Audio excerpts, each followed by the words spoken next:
میرے دیش کو مذہبی نفرت نے بھی برباد کیا ہے اور سیاسی نفرتوں نے بھی برباد کیا ہے. سارا ملک زوال کا شکار ہے.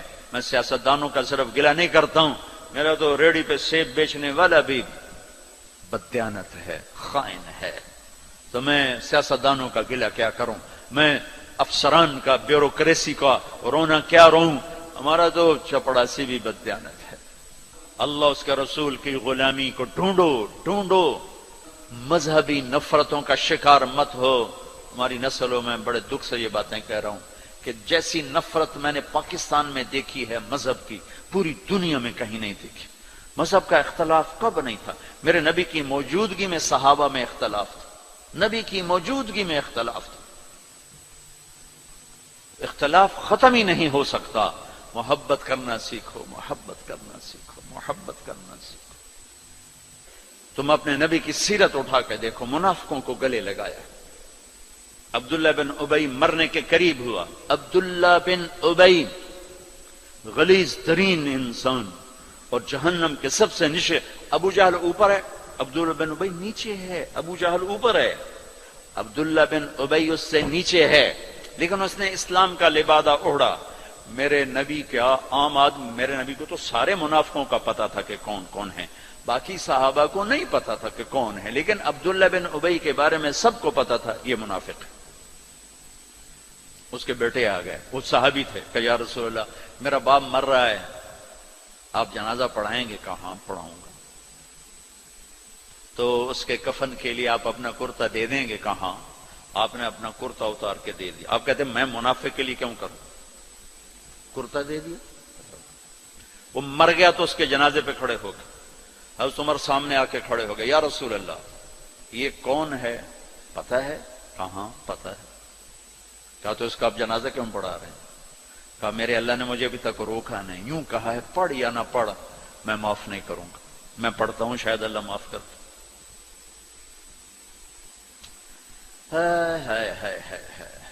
ایک جگہ تھا وَإِن تَسْتَغْفِرْ لَهُمْ 70 مَرَّةً فَلَن يَغْفِرَ اللَّهُ لَهُمْ. اے میرے نبی 70 دفعہ پڑھ دے جنازہ میں پھر بھی معاف نہیں کروں گا. تو میرے نبی نے فرمایا ہے اگر میرا اللہ کہتا کہ اے میرے محبوب اگر آپ 70 دفعہ ان کے لیے دعا کریں گے جنازہ میں معاف کر دوں گا. تو آپ نے کہا میں اس کم وقت کا 70 دفعہ جنازہ پڑھا دیتا. اس کے امتی ہو کر سلام کا جواب نہ دیں، ایک دوسرے کے پیچھے نماز نہ پڑھیں اور کفر کے فتوے لگائیں. اور آپ نے پڑھا دیا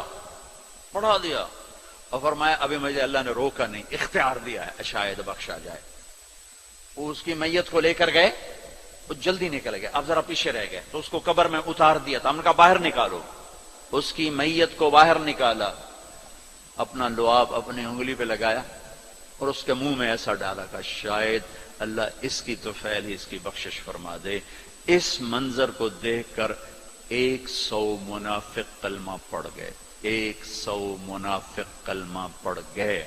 میرے بچوں ایسے علماء کا اعلی کار مت بنو جو تمہیں دست و گرے باں کر دیں، جو تمہیں مسلمان کو کافر پیش کریں. مسلمان بنو، مومن بنو، مسلمان بنو. اللہ نے ہمارا نام یا مسلم رکھا یا مومن رکھا. میرا تیرا تعارف ایمان ہے، اسلام ہے. ایک دوسرے سے ایسی نفرت، امت تو ختم ہو گئی، گروہ بن گئے، فرقے بن گئے، ٹکڑے ٹکڑے ہو گئے. تو اللہ کی مدد کس پر آئے؟ کس پر آئے؟ کیوں آئے؟ ادھر مذہب کے نام پہ نفرت اور ادھر تہذیب کے نام پہ ننگا پن اور ناچ آوارگی. کدھر اللہ کی مدد آئے؟ مسلمان بن کے رہو اپنے حوصلوں میں. تمہارے ان بچوں میں کوئی آپس میں لڑا ہوا ہو، ابھی اٹھ کے گلے لگنا کہ میرے نبی کا فرمان ہے 2 مسلمان لڑ پڑیں پھر 3 دن تک صلح نہ کریں تو میری طرف سے یہودی مریں، عیسائی مریں، مجھے ان کی کوئی ضرورت نہیں ہے. اور ہر پیر اور جمعرات کو اللہ کی بارگاہ میں اعمال پیش کیے جاتے ہیں.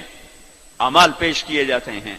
جب دو مسلمان، دو عورتیں، دو مرد، دو نوجوان، دو لڑکیاں، دو لڑکے، دو بھائی، دو پڑوسی آپس میں لڑے ہوئے ہیں، سلام دعا نہیں ہے، تو اللہ تعالیٰ فرماتے ہیں ان کی فائل واپس کرو، میں اس پر نظر رحمت نہیں ڈالوں گا، جب تک یہ توبہ نہیں کرتے مجھے ان کا کوئی عمل قبول نہیں ہے۔